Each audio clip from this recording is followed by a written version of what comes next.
Bonjour chers amis traders, comme chaque fin de semaine, analyse rapide du Bitcoin, du DAX, du CAC 40, de l'euro-dollar, du SP500 pour la semaine à venir, en mode investissement et en mode trading. On commence tout de suite avec le calendrier économique de la semaine à venir, ou surtout des news pour la zone euro, jeudi en tout début d'après-midi avec la décision de la BCE sur les taux, donc je pense que c'est ça qui est le plus attendu. Pour le reste, quelques news économiques, effectivement, au gré de la semaine, donc vous regardez ce qui vous intéresse en fonction de ce que vous tradez, mais je pense que c'est surtout la partie euro qu'il va falloir bien sûr regarder, puis tout ce qui se passe au niveau géopolitique qui peut évoluer assez rapidement.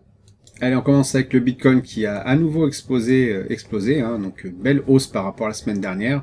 Donc si on regarde sur l'aspect weekly, on a effectivement eu un sursaut gamma à l'issue, à la cassure de ce range-là, donc je vous avais parlé que ça pouvait être intéressant de le prendre il y a quelques jours en bas du range pour viser un départ à la hausse, pour ce qui s'est produit, donc c'était assez intéressant. Là, on est à nouveau dans un range qui est en train de se dessiner. Est-ce que ça va continuer ? Eh bien, j'en sais rien. Ça a quand même pas mal monté, donc on peut très bien avoir une stagnation, voire peut-être une petite correction. Quoi qu'il en soit, si vous êtes toujours dans l'optique de prendre notamment le Bitcoin sur le long terme, comme on le voit en weekly ici, sur quelque chose de haussier, eh bien ça peut être à nouveau intéressant de regarder ce qui se passe, peut-être pas en bougie Akinashim, plutôt en bougie classique, et de guetter en fait un retour, on voit avec le volume par prix ici, un retour sur le creux de volume par prix, pourquoi pas tenter une prise de position à l'achat sur le bas de ce range-là, donc à peu près ici, avec comme idée d'évolution, mais en fait que ça casse par le haut, que ça continue cette hausse assez insensée. Donc Bitcoin qui se comporte relativement, même très bien, sur les derniers jours et semaines passées.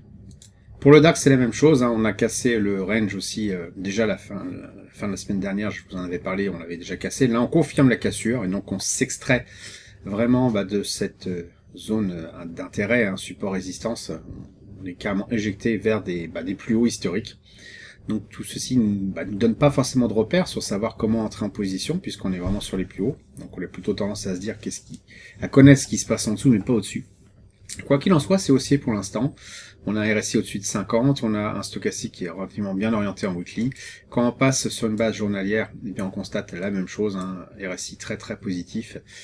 Stochastique aussi, on peut peut-être s'attendre à une consolidation sur les ranges qui apparaissent ici, notamment avec les pics et les creux de volume par prix, donc ça nous fait des ranges à peu près de ce type-là, comme on l'a eu, par le passé, j'ai pu le tracer ici, si je prolonge, hop, on arrive aussi sur le pic et les creux qui sont assez lisibles.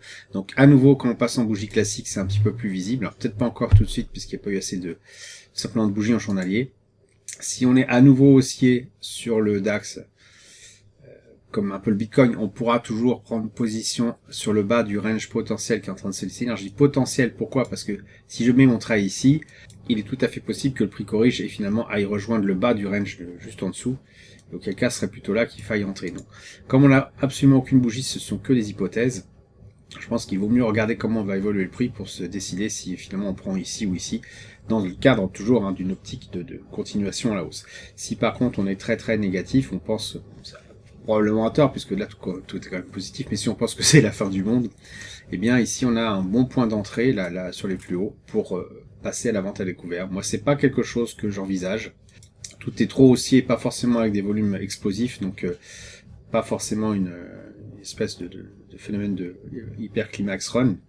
Donc je pense que ça peut encore monter, même s'il peut y avoir une petite consolidation qui va être intéressante, je pense, à prendre dans l'optique justement de prendre le train en marche. Et justement, c'est quelque chose qu'on va pouvoir voir un petit peu mieux dans le CAC 40, toujours un petit peu plus mou par rapport au DAX quand ça pète. On voit effectivement qu'on a un petit peu baissé, on a consolidé par rapport à la semaine dernière.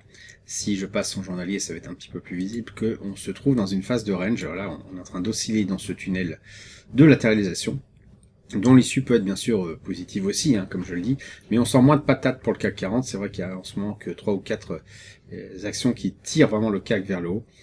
Et donc, c'est peut-être pour ça qu'il y a un petit peu moins de patates. Quoi qu'il en soit, un même principe que pour le Bitcoin et le DAX. Si on veut entrer en position, on peut envisager de prendre le bas du range pour une sortie par la hausse, par le haut, de ces ranges-là, une continuation du prix, si bien sûr on est dans cette optique de continuation haussière.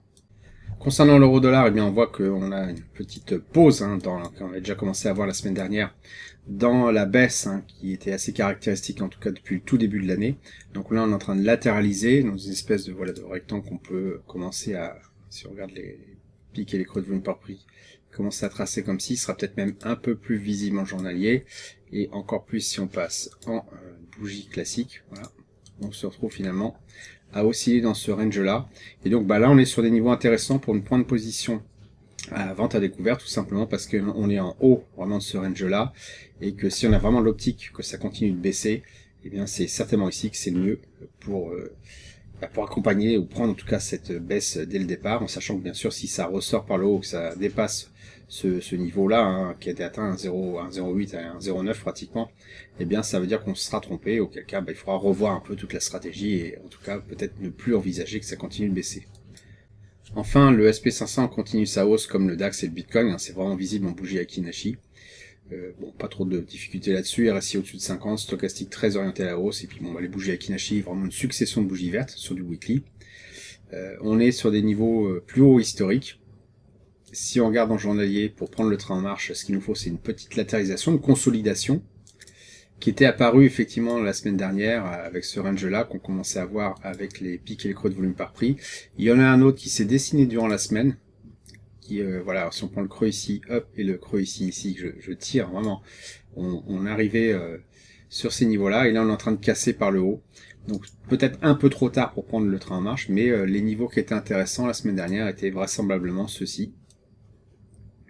Ça veut pas dire hein, qu'on va pas revenir dessus, ça peut très bien consolider avant de repartir, mais en l'état actuel des choses, acheter vraiment quand on est au plus haut de ce range-là, c'est pas une bonne idée. Il vaut mieux attendre à nouveau une nouvelle consolidation et accompagner ce mouvement qui est relativement haussier sur le SP500.